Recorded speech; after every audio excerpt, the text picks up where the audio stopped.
Why does the Army want me weak? Training for combat while preparing for the Army Physical Fitness Test. By Maj Ryan Long, June 11th, 2010. As I read about my fellow lifters' experiences on the Starting Strength Forum, I encounter a common theme with the active duty military folks. Lifting weights isn't entirely compatible with military culture and combat related fitness. I feel compelled to share my thoughts on why starting strength is exactly what we need. In my last 2 years serving as an instructor at the United States Military Academy in Department of Physical Education, I have had the time to reflect on my military service. Reminiscing on my service as a troop commander during Operation Iraqi Freedom and the years of training leading up to that time, I know I owed my troops more. One area in which I could have done better was the physical preparedness of my soldiers. Military fitness culture. The U.S. Army has a strong focus on low-intensity cardiorespiratory and muscular fitness. Since I understand that there are many fitness buzzwords out there, allow me to define these two. In this context, intensity refers to the relationship of work performed to the maximum capacity of that system. Cardiorespiratory or muscular. In this context, low-intensity cardiorespiratory work capacity would be similar to the normal Army 4-mile unit run, while high-intensity cardio would be more like a 40-meter prowler push. Low-intensity muscular fitness would be like normal Army push-ups, while high-intensity muscular strength would be like a 1 RM bench press. In order to prove that the U.S. Army culture is low-intensity focused only on need observe a week in the life of a soldier from the hours of 06:30 to 07:30 all over the world. During this single daily hour of physical training, most soldiers are relegated to 3 to 5 mile runs and sit-ups and push-ups improvement programs. Semi-annually, soldiers must pass the Army Physical Fitness Test, APFT, consisting of 2 minutes of push-ups, 2 minutes of sit-ups, followed by a 2-mile run on a flat road or track.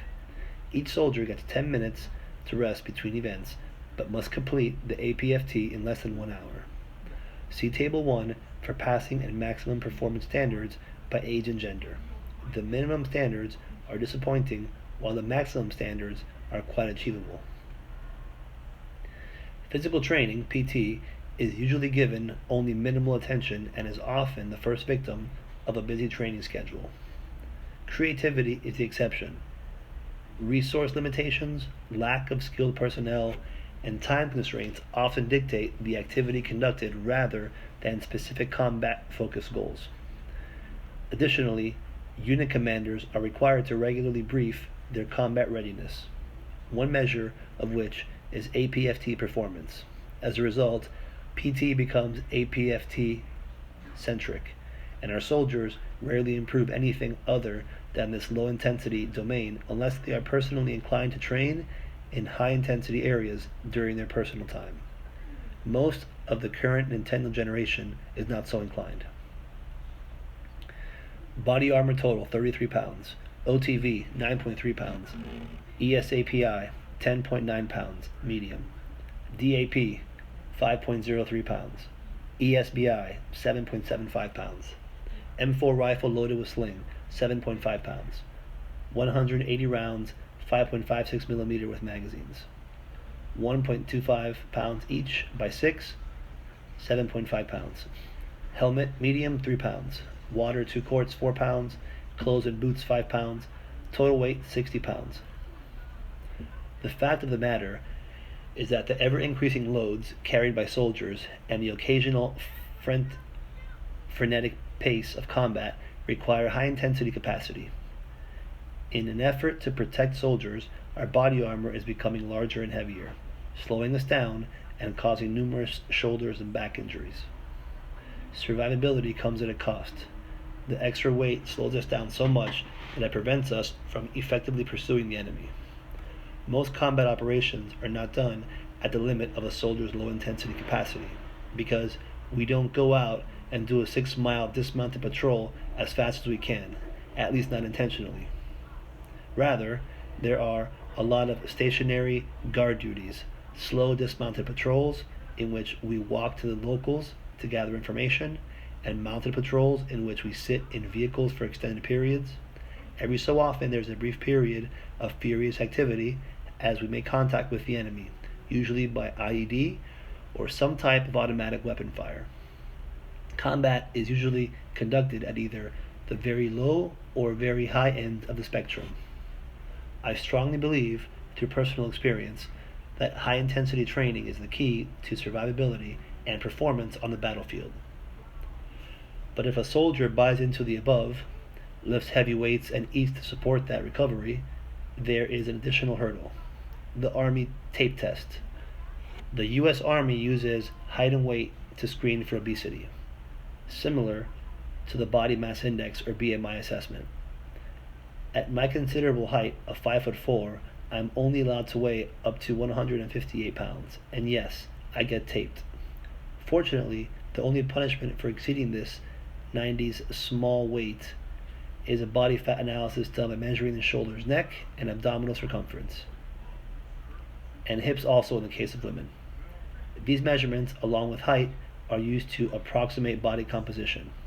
As long as body composition remains below the maximum body fat percentages, 20% for men and 30% for women, ages 17 to 20, then the soldier is free to weigh in excess of the weight threshold. Too many soldiers see the act of being taped as a personal failure and strive to avoid it. You would feel bad too if you were forced to stand in line with all the unit's fat soldiers and wait your turn to be measured in the privacy of your first sergeant's office. In order to avoid such an embarrassing situation, soldiers are directed to do more cardio to get their weight down. As a result, they remain weak. See for yourself in Table 2. Are you Army fat? If you are, do you care?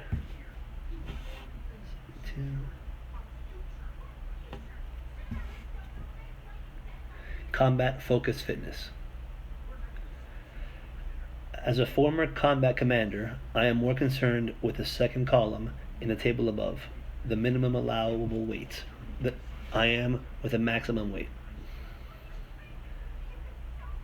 Is a 111-pound soldier really an effective member of an infantry squad? Can that soldier carry the average soldier when wounded on the battlefield? If the maximum allowed weights are admittedly low, in order to catch most of the fat soldiers, we should consider raising the minimum weights high enough to catch the weak soldiers. But then that implies we'd know how to make them bigger and stronger once we've identified that they are weak. My strong but fat soldiers were great contributors in combat, and often they were the best performers both mounted and dismounted. They were more durable and more versatile. Our problems were with the skinny fats and the sparrows. They couldn't keep up on dismounted patrols under load, couldn't kick in a door, couldn't evacuate anybody over 140 pounds, and couldn't intimidate an insurgent. I do not dispute the need for a baseline of low-intensity fitness to conduct combat operations. Dismounted patrols in the streets of Baghdad and mountains of Afghanistan, lengthy guard shifts in which soldiers stand for hours in a minimum 60 pounds of gear, 33 pounds medium-sized enhancement body armor with attachments, blah blah blah blah blah. Undoubtedly, these operations require such low intensity fitness. However, the overlooked quantity here is strength. Again, 60 pounds is the minimum load. This minimal load does not account for radio operators, machine guns, medical equipment, and breaching tools, equipment needed on every single mission. What then prepares a soldier to carry loads in excess of 80 pounds? If low-intensity performance is relative to maximal capacity, doesn't it stand to reason that sub-maximal efforts become easier as maximal performance increases? A soldier who can do 50 push-ups with a 1RM bench press of 200 pounds will obviously be able to do more push-ups with a 250-pound bench press. And by extension, a soldier with a 500-pound deadlift will be able to stand on guard duty underbody armor longer than a soldier with a 315-pound deadlift. Remember, PT is supposed to be focused on combat, not the APFT. The APFT is essentially the only training we conduct out of combat gear. Does it still retain any value for measuring the actual required physical abilities? Strength persists longer than cardiorespiratory performance and takes longer to develop. As a result, strength should lie at the base of physical training, while cardiorespiratory training should serve as the peak. Very few soldiers are actually required to deploy into combat on less than 4 weeks' notice. Surely, it is a possibility, but of extremely low probability.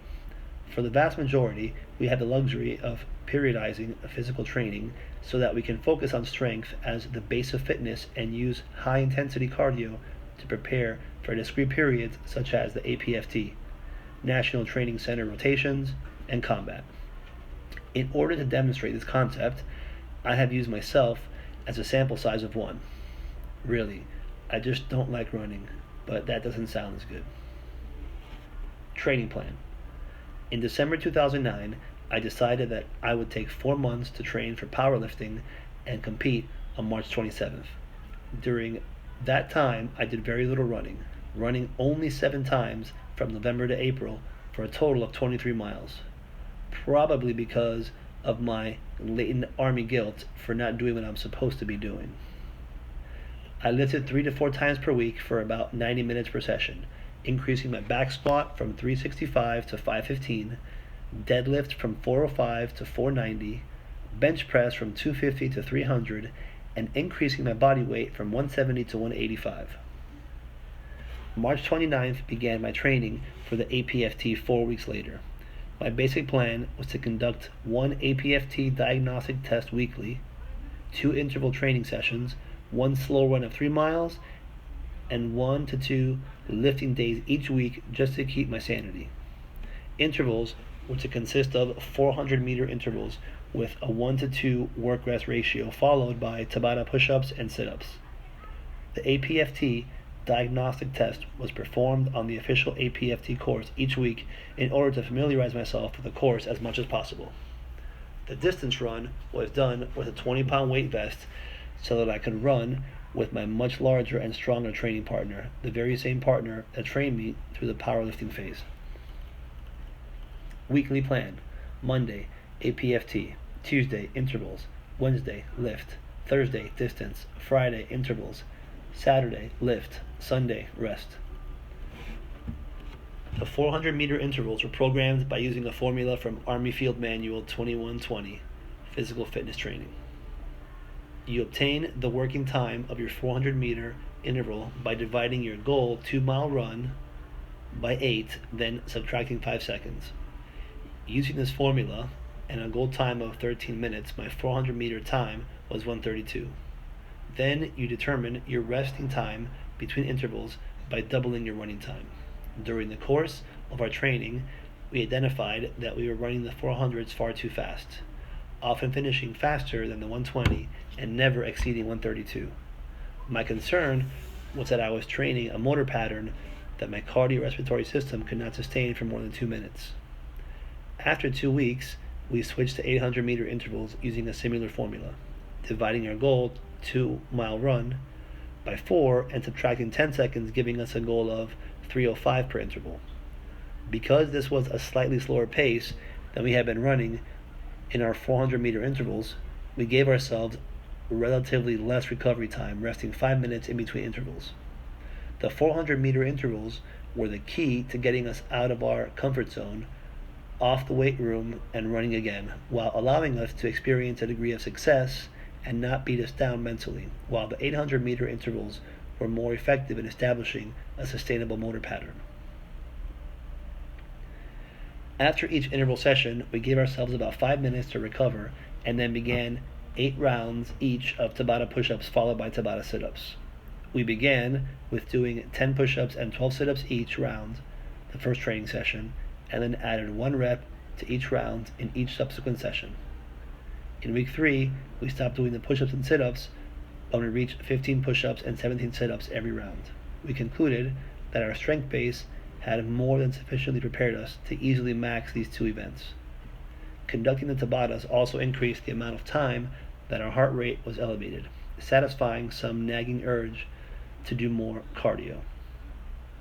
Key to this process was the weekly diagnostic APFT. Seeing our weekly progress gave us the confidence to stay the course with our plan and not revert to the 5-mile daily run mentality.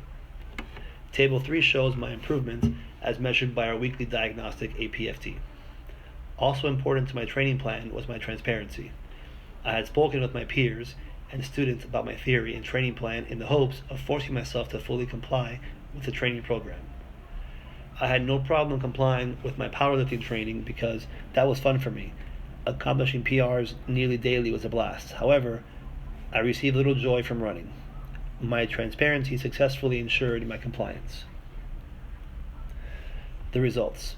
The conditions on test day weren't the worst possible, but were far from ideal.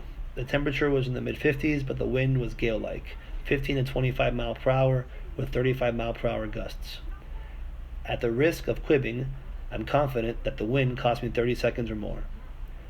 I fell short of my APFT goals and was initially dissatisfied, but as I reported my scores on my APFT card, I noticed that I had improved my run time in a horrible wind while weighing 10 pounds more. I'm confident that without the wind, it would have been my fastest 2-mile run time in more than 10 years. In 4 months, I increased my strength tremendously and slightly improved my low intensity performance on the APFT with a very short training cycle. And furthermore, I was much happier during my training plan, doing what I enjoyed most of the time and always attacking every session with specific goals and the intensity that accompanies such focus. If I could achieve similar results with my own soldiers, I would consider it a huge success and I would have a much more combat ready unit. This is obviously not the only way to prepare for combat or the APFT, but it was my way and it worked. I provide this to the starting strength community because I believe it can work for you also.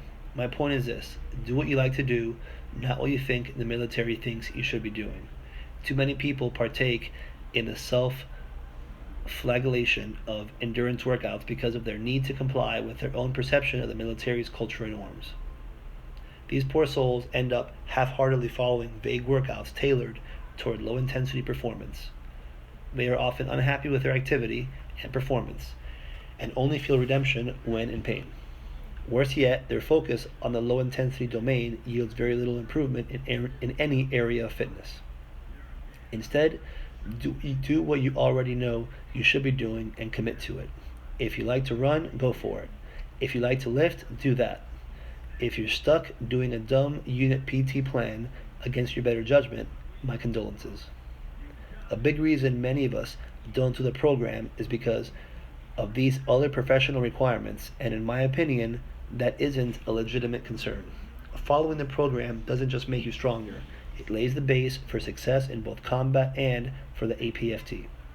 You can't just lift weights and succeed on the APFT, but you sure as hell can lay down a rock-solid foundation that will make you strong as hell and allow you to succeed on the APFT with minimal training and still be fully prepared for the actual demands of combat. Stronger people are harder to kill and more useful in general. RIP.